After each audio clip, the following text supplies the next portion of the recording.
Hello friends, this is Sarfaraz Ahmed और आज मैं आपको बताऊंगा फ्लैमिंगो के चैप्टर 4 द रैट ट्रैप के बारे में।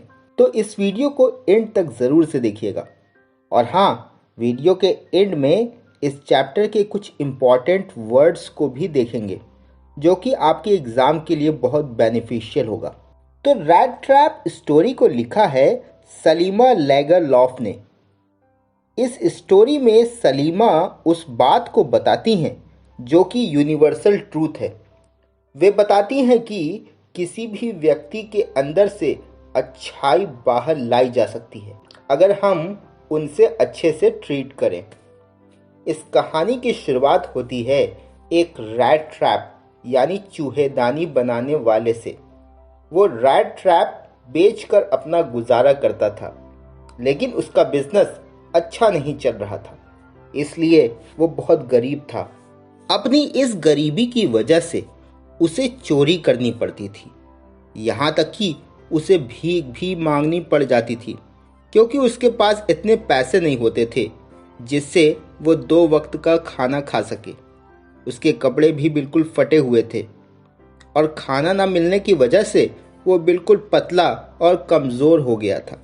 एक बार वो ये सोचता है कि ये पूरी दुनिया एक रैट ट्रैप है जहां लोगों का बस एक मकसद है, दूसरों के लिए रैट ट्रैप में चारा सेट करना। और ये चारा है पैसा, कपड़ा, खाना। जो भी इनसे अट्रैक्ट हो जाते हैं वो सभी इस रैट ट्रैप में हमेशा के लिए फंस जाते हैं। एक दिन शाम को चूहेदानी बनाने वाला टहल रहा था, तभी उसे एक झोपड़ी दिखती है। तो वो पास जाकर झोपड़ी का दरवाज़ा खटखटाता है।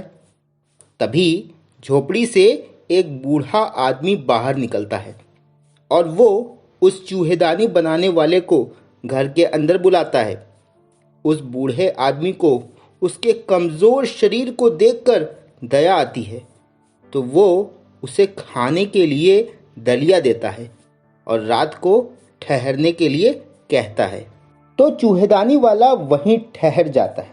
अब झोपड़ी में दोनों लोग अपनी बोरियत मिटाने के लिए एक गेम खेलते हैं। उस गेम का नाम था जॉलिस। वो दोनों गेम खेलने के बाद अब सोने को जाते हैं। बूढ़ा आदमी सोने से पहले अपने पैसों को चेक करने के लिए दीवार के खूंटे पर टंगे चमड़े के थैले को उतारता है। उसमें से वो 3 नोट निकालता है, 10-10 क्रोन के। क्रोन नॉर्वे की करेंसी का नाम होता है।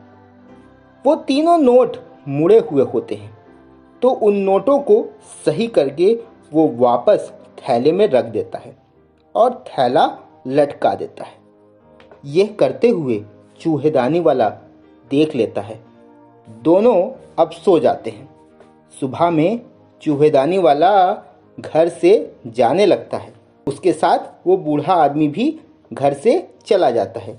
पर चूहेदानी वाला कुछ दूर आगे जाने के बाद वो उस झोपड़ी के खिड़की के पास आता है और हथौड़े से शीशा तोड़कर वो उस थैले को बाहर निकाल लेता है और उस थैले में से तीनों 10-10 के क्रोन बाहर निकालकर वो थैला वहीं छोड़ देता है और भाग जाता है।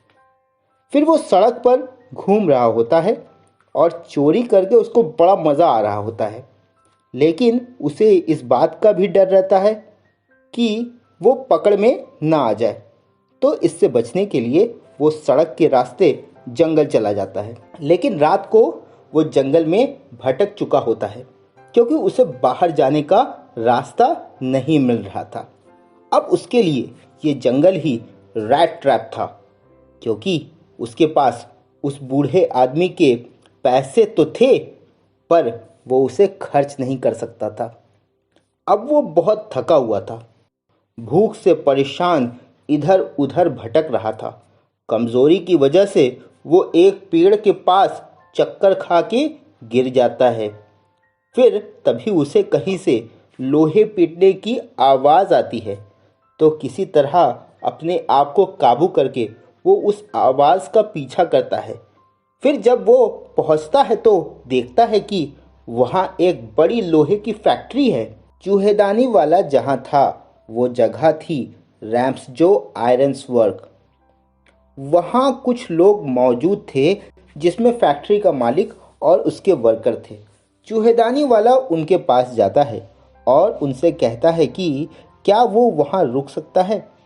इस पर वे सभी उसको वहाँ रुकने की परमिशन दे देते हैं, क्योंकि अक्सर ठंड के मौसम में कुछ गरीब वहाँ आते थे। क्योंकि वहाँ का टेम्परेचर गर्म रहता था, तो इसीलिए वहाँ के लोगों ने बाहर के टेम्परेचर को देख करके उसको अंदर रहने की परमिशन दे दी। तभी कुछ टाइम बाद वहाँ पर फैक्ट्री का मालिक आ जाता है। उनकी नज़र उस चूहेदानी वाले पर पड़ती है। वो उसको कहते हैं, तुमको तो मैं पहचानता हूँ, तुम तो वही हो ना जो मेरे साथ सेना में काम कर रहे थे और मेरे ही रेजिमेंट में ही तुम रहते थे। जब उन्होंने उसको देखा तो उसकी कंडीशन पर उन्हें बहुत अफसोस हुआ, क्योंकि वे दोनों एक ही रेजिमेंट में रहते थे और उनके रेजिमेंट छोड़ने के बाद इसकी ये हालत हो गई है। इस जान पहचान के बाद फैक्ट्री के मालिक उसको अपने घर पर बुलाते हैं क्रिसमस सेलिब्रेट करने के लिए। लेकिन चूहेदानी वाला आने से मना कर देता है, क्योंकि वो उस फैक्ट्री के मालिक को नहीं पहचान रहा था, तो कहीं वो मुसीबत में ना पड़ जाए और उसकी चोरी पकड़ी ना जाए, इसलिए वो उनके साथ उनके घर नहीं जाना चाहता था। लेकिन थोड़ी देर बाद फैक्ट्री के मालिक की बेटी वहाँ आती है। उसका नाम था एडला विलियमसन। वो बहुत ही नेक और अच्छी लड़की थी। वो प्यार से उस चूहेदानी वाले को कहती है कि आप हमारे साथ क्रिसमस सेलिब्रेट कीजिए। इतना कहने से चूहेदानी वाला आने के लिए तैयार हो जाता है और तीनों घर पहुंच जाते हैं। अगले दिन क्रिसमस था, तो इसके लिए चूहेदानी वाले को नहलाया जाता है और अच्छे कपड़े पहनाया जाता है। इसके साथ उसके बाल और दाढ़ी भी बनाई जाती है। इसके बाद जब फैक्ट्री के मालिक उसको देखते हैं तो उन्हें पता चल जाता है ये तो उनका दोस्त नहीं है, ये तो कोई और है। अब इससे वो बहुत गुस्सा हो जाते हैं। चूहेदानी वाला ये समझ जाता है कि अब उसकी पोल खुल चुकी है। वो उनको कहता है कि मेरा आपको हर्ट करने का कोई इरादा नहीं था, तो आपकी बेटी ने कहा था इसलिए मैं चला आया। अब फैक्ट्री का मालिक और गुस्सा हो गया। उसने पहले सोचा कि सिक्योरिटी गार्ड से इसको धक्के मारकर बाहर निकाल दिया जाए, पर बाद में उसने सोचा कि खुशी का माहौल है तो यूं ही छोड़ देता हूँ। फिर फैक्ट्री का मालिक उससे कहते हैं कि यहाँ से चले जाओ। तभी एडला वहाँ आ जाती है और वो अपने पापा से रिक्वेस्ट करती है कि वो आज के दिन उन्हें यहीं रहने दें। तो इस बात को फैक्ट्री का मालिक मान जाता है और चूहेदानी वाला क्रिसमस ईव के दिन वहीं रुक जाता है। अगले दिन एडला और उसके फादर चर्च जाते हैं। वहाँ पर वे प्रार्थना करते हैं। जब वो बाहर आते हैं तो उन्हें पता चलता है कि चूहेदानी वाला तो एक चोर है। इस बात से एडला बहुत दुखी होती है। उसके पापा कहते हैं कि चूहेदानी वाला ही चोर है और उसे हमें जल्द से जल्द पकड़ना होगा।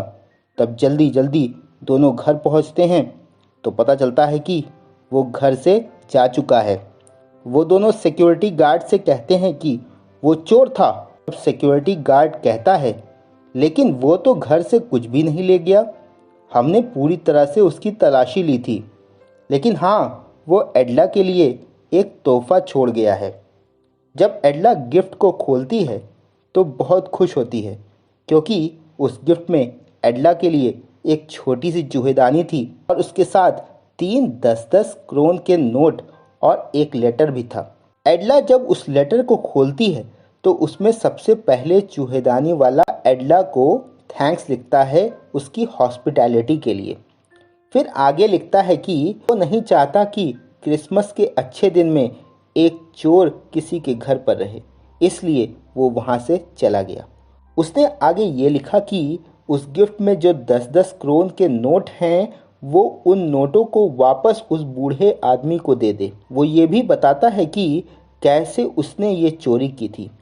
आगे वो ये लिखता है कि वो चूहेदानी एडला के लिए क्रिसमस गिफ्ट है। तो दोस्तों देखा आपने, राइटर ने कितनी खूबसूरती से हमें बताया कि किस तरह हम एक बुरे व्यक्ति के नेचर को प्यार से किस तरह हम बदल सकते हैं कि वो एक अच्छा इंसान बन जाए। तो बस ये था पूरा एक्सप्लेनेशन इस स्टोरी का। अब हम देखते हैं कुछ वर्ड्स को जो इस स्टोरी में यूज़ हुए हैं।